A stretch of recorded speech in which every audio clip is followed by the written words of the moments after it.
All right, my name is Ben Burwell, and I am doing my video and presentation on man-in-the-middle attacks. So what is a man-in-the-middle attack? Basically from this graphic here, an attacker will kind of put himself in the middle between a user and an application. And this can be used for many different types of attacks that we'll go over. But basically the attacker is going to impersonate one of the parties, making this appear as a normal exchange, but is really doing malicious activity that can cause a lot of damage to companies and just everyday computer users. So there's many different types of man-in-the-middle attacks, and I'm going to be using the acronym MITM throughout this presentation, so just keep in mind that it stands for man-in-the-middle attacks. One of the main ones is going to be a rogue access point, and this is where attackers can set up their own wireless access point and trick nearby devices to join its domain. Wireless access point installed in a network without authorization from the network administrator. So obviously when the attacker is doing this, it's unknown to the network administrator and unwanted. A lot of the times the attacker can go in himself and run something that will launch this attack, or sometimes even just like everyday employees can sometimes open something or get tricked into social engineering to start launching the attack. The attacker makes the connections with the victims and relays messages between them, making them believe that they are talking directly to each other over a private connection, when in fact the entire conversation is just controlled by the attacker. Another type of man-in-the-middle attack is going to be ARP spoofing. And attackers pose as a host and respond to requests that it shouldn't be. Attackers can sniff the private traffic between the two hosts. The attacker opens an ARP spoofing tool. Common programs are ARPspoof, Canenable, and Ettercap.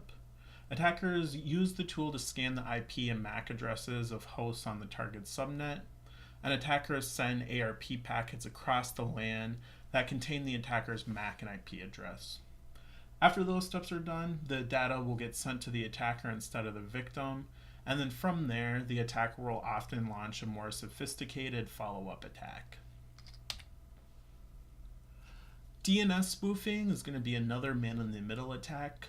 The attacker basically sends corrupt DNS information when trying to access a host to spoof the host, such as like a banking website like wellsfargo.com or common retailers like Amazon, like sites like that everyday people use. The site then would send your sensitive information to a malicious host. Any passwords, credit card, personal information can be at risk for this. And while eliminating DNS cache on a poison server, you have to fix more than just the desktop, because if you connect the desktop to the server, it's just going to get infected again. What you're going to have to do most of the time is do a DNS cache flushing, and that's the best way to solve this issue. So if you take a look at this graphic here, basically the client thinks that it's going to be connecting to a DNS server, and instead of getting routed to the real website, the man in the middle, which is the red graphics down below, send it to a fake website, which often are mirrors that look exactly like it. Sometimes you'll even like see your history or like bank statements, things like that, but it's really a mirrored site, and then everything that you type in gets sent to the attacker. So there's many different type of man-in-the-middle techniques. Here are four of the main ones, and the sniffing is going to be used to basically capture packets, and then they're not intended to see, and then they use this information to launch the attack. Packet injection: attackers send packets that can blend in with valid data streams that goes unnoticed. This is usually the second step after the attacker has done the packet sniffing.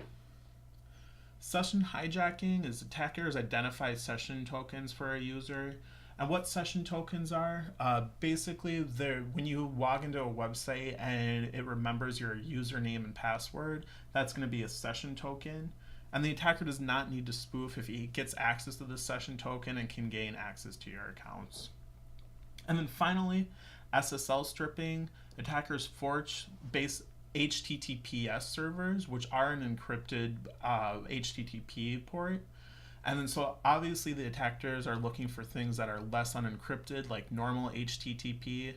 And then so they will redirect you to these HTTP sites, which makes it easier for them to get the data that they need because HTTP isn't as encrypted as HTTPS. So what can you do to protect yourself from these man-in-the-middle attacks?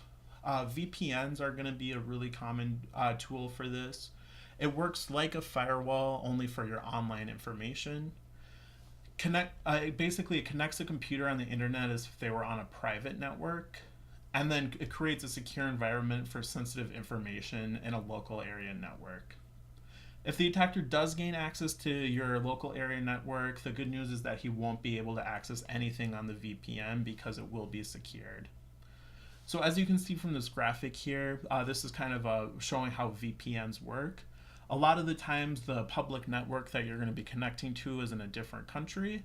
And a lot of times people in countries where they block or have limited internet access, like China, they will the citizens there will use VPNs to get around that, which is really important so that these countries that are restricted to free internet access have a way to communicate with the world.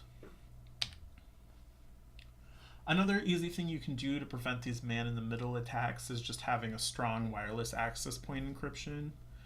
This can be as easy as making a really secure password that can't be brute forced. Basically what brute force is that they'll try every combination of a password, which is really easy for common passwords that don't have a lot of complexity to it. And then also, if you just go into your Wi-Fi settings on your router, a lot of modern routers will have encryption features built in, and you definitely want to have this enabled, especially if you're in a business environment. So that's my presentation. I hope that you guys learned something about man-in-the-middle attacks. And thank you very much. Again, my name is Ben Burwell.